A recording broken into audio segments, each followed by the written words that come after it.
महाराष्ट्र के उप मुख्यमंत्री एकनाथ शिंदे ने स्पष्ट किया है कि आगामी स्थानीय स्वराज्य संस्था चुनाव महायुति भारतीय जनता पार्टी, शिवसेना शिंदे गुट, राष्ट्रवादी अजित पवार गुट के रूप में मिलकर लड़ेंगे। पुणे में यशवंतराव चौहान विकास प्रशासन प्रबोधिनी में नगर विकास विभाग की ओर से आयोजित एक कार्यशाला में शिंदे ने ये घोषणा की।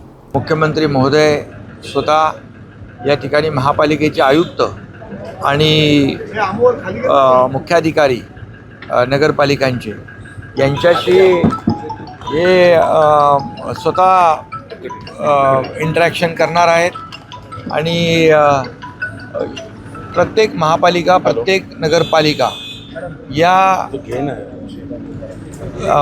अधिकाऱ्यांची चर्चा एक ग्रुपमध्ये करणार आहे आणि त्यामुळे त्या शहराचे प्रश्न असतील, त्या शहरातल्या काही अडचणी असतील आणि काही धोरणात्मक पॉलिसी डिसिजन असतील आणि युनिफाईड DCPRच्या बाबतीमध्ये देखील आपण नवीन युनिफाईड DCPR केला, त्याचबरोबर शहरांचे डेव्हलपमेंट प्लॅन असतील, इतर जे काही आणि शहर विकास सगळ्यात महत्त्वाचं म्हणजे शहरांचा सर्वांगीण समतोल विकास झाला पाहिजे, यावर जास्तीत जास्त भर या आजच्या कार्यशाळेमध्ये, या परिषदेमध्ये त्यावर चर्चा होईल।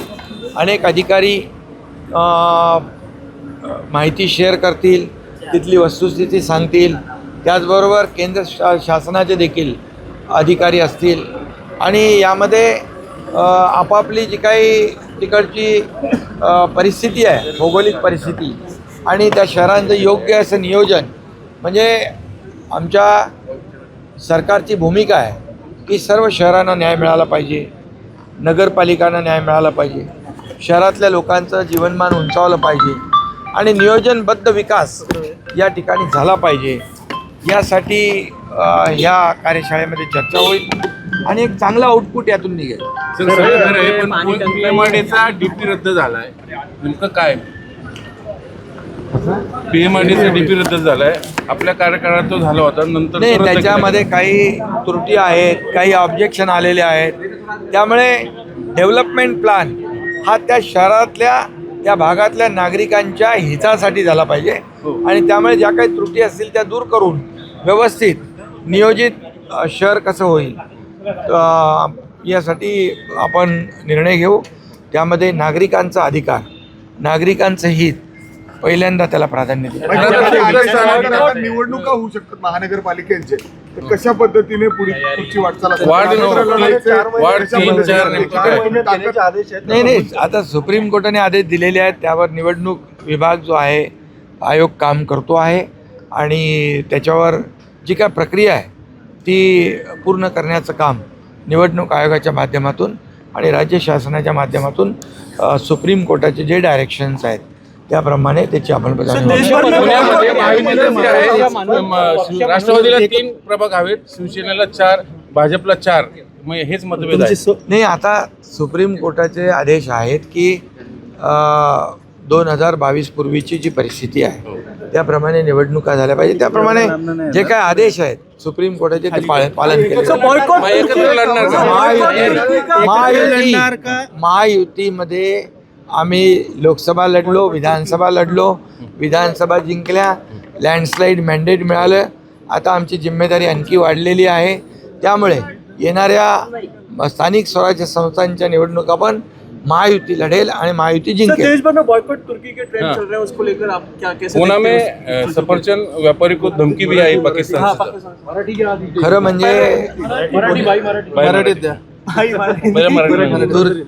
तुर्कस्तानवरून जे काही सफरचंद असतील, मार्बल असतील, राजस्थानमध्ये पण मार्बलवर बहिष्कार घातला आहे, पुण्यातल्या व्यापाऱ्यांनी सफरचंदावर घातला आहे।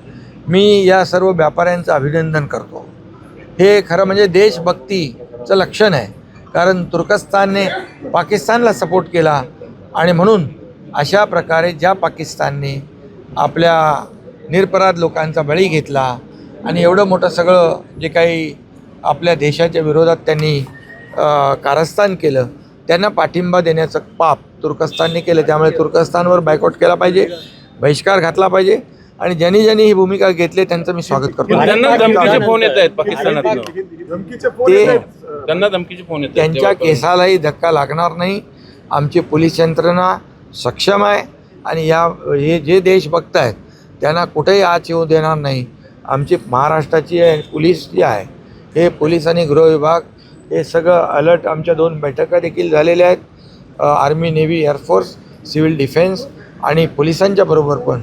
त्यामुळे सगळ्या बाजूने आम्ही तयार आहोत. युद्धानंतर जी परिस्थिती निर्माण झाली होती, तुर्कस्तान को बाइकआउट किया है। पुणे के व्यापारियों ने, राजस्थान में भी व्यापारियों ने मार्बल में बहिष्कार डाला है, इधर एप्पल पे बहिष्कार डाला है।